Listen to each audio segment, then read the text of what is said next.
DBC নিউজের সংবাদ প্রকাশের পর অনেকেই সহযোগিতার হাত বাড়িয়েছেন ছোটবেলায় ট্রেনে এক পা হারানো সোনিয়ার দিকে। তার এক পায়ে লাফিয়ে চলার ভিডিও দেখে কেউ কেউ সোনিয়াকে কৃত্রিম পা কিনিয়ে দেওয়ারও আশ্বাস দিয়েছেন। এতে স্বস্তি ফিরেছে পরিবারটিতে। 2 বছর বয়সে ট্রেনে কাটা পড়ে এক পা হারানো সোনিয়াকে নিয়ে ডিবিসি নিউজের সংবাদ প্রকাশ হলে তার সামাজিক যোগাযোগ মাধ্যমে ভাইরাল হয়। অনেকেই ছুটে যান সোনিয়ার বাড়িতে। তারা সোনিয়াকে আর্থিক সহযোগিতা করেন, আশ্বাস দেন অনেকেই। কাদাপানি মারিয়ে ছুটে যান উপজেলা নির্বাহী কর্মকর্তাও। সোনিয়ার পড়ার খরচ চালানো সহ সব ধরনের সহযোগিতার আশ্বাস দেন তিনি। ডিবিসি চ্যানেলে ভিডিও করে ছাড়িয়ে আমার অনেক কিছু সহযোগিতা, অনেক কিছু সাহায্য করার জন্য অনেক লোক আগে আইছে।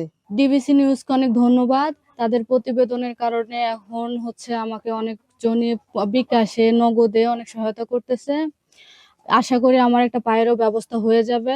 তার যতগুলো পরীক্ষা আছে সবগুলোর যে ফর্ম ফিল আপ, সেই খরচ আমাদের উপজেলা প্রশাসন থেকে বহন করবে।